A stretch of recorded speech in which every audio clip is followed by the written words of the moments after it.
Hello there, Sully here, the retired tanker yanker. Welcome to Transitions.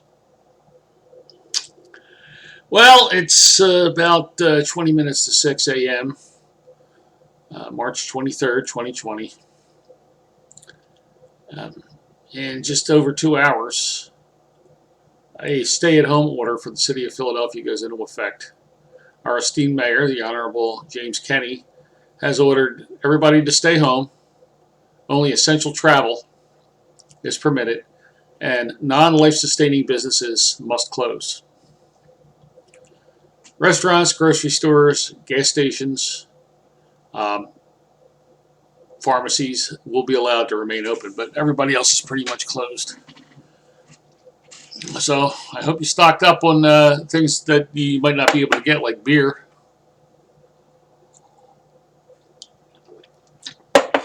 I went out to the distributor, snagged another case, plus about 2 4-packs of a good craft beer. So, don't touch your face, Sully.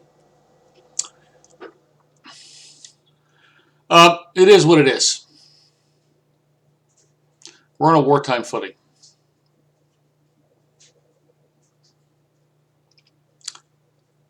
I was absolutely incensed last week when I saw a news report where the spring breakers in Florida were filling the beaches and ignoring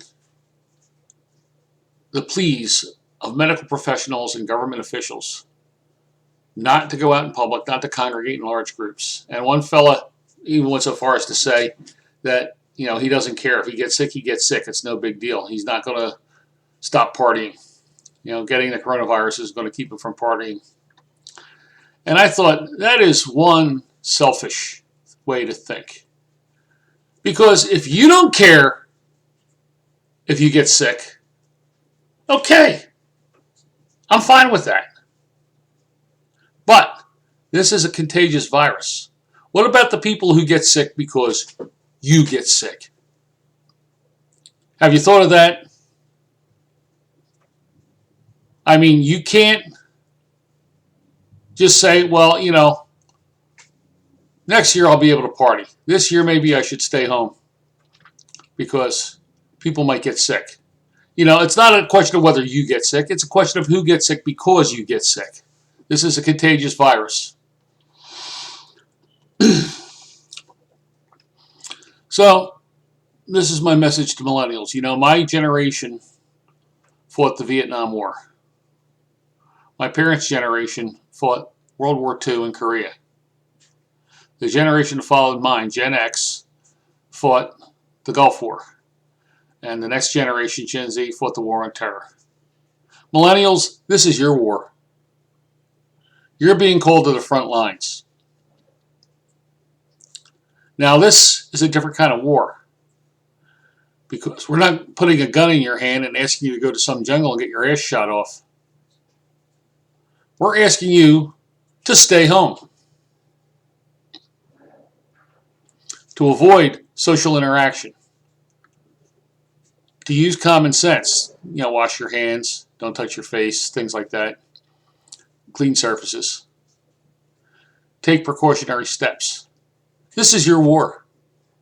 This is your time to step up. Now, yes, we're all in this together. Now, when my parents were young, they faced not only the Second World War, but they also lived through the Great Depression. And during that Great Depression, a leader was elected to run the United States. His name was Franklin Delano Roosevelt. And on March 4th, 1933, in his inauguration speech, he made a statement that has been quoted repeatedly since then. But it's really more poignant and more apt today than ever. What he said was, the only thing we have to fear is fear itself. Fear is what caused people to rush out to the supermarkets and hoard all the toilet paper. Fear is why I can't go to the store and buy an egg.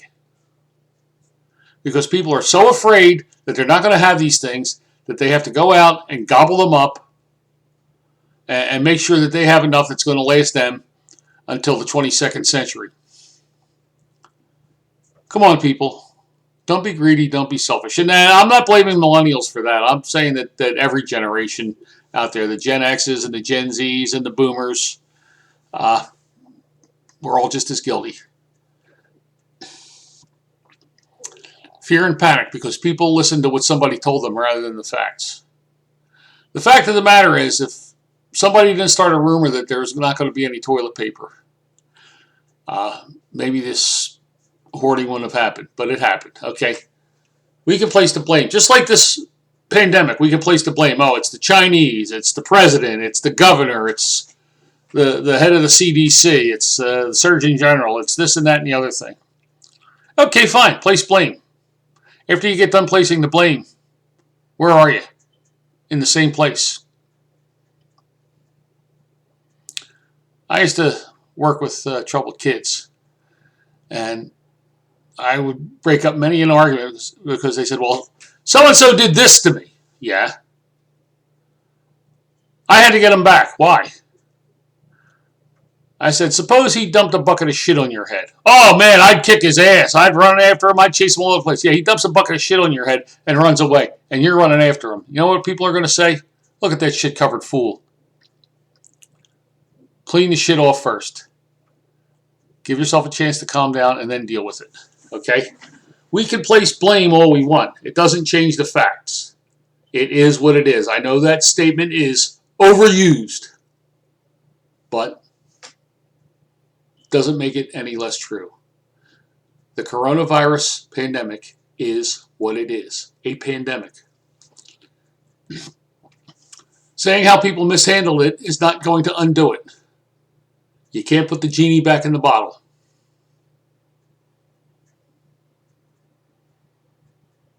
So I'm not blaming millennials for this because everybody's responsible.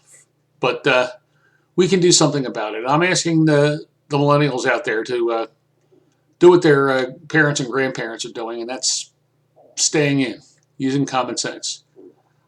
Hey, I got news for you. You're young. There's going to be lots of spring breaks to go to. You can always go next year. Maybe this pandemic will be over by the summer, and you'll be able to party this summer. It's not the end of the world. People's lives are interrupted because of this.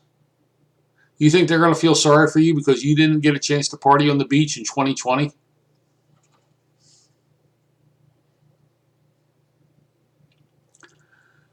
Yesterday on Facebook, Bob Weir put a post up, a plea to help out the support personnel in the music industry.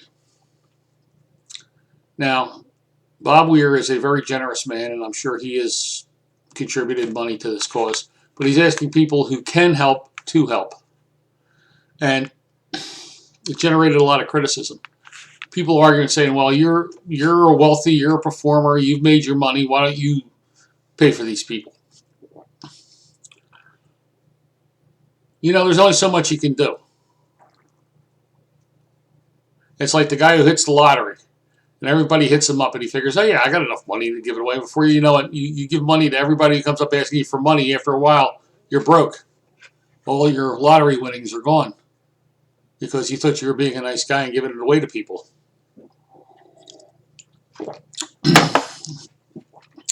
So my response to all the fighting and judgment was to ask people to stop judging and fighting. And what I said there, I'm going to say here now. First of all, the only thing we have to fear is fear itself. And we will get by. We will survive. For Transitions, I'm Sully, the retired tanker anchor. Safe and happy travels.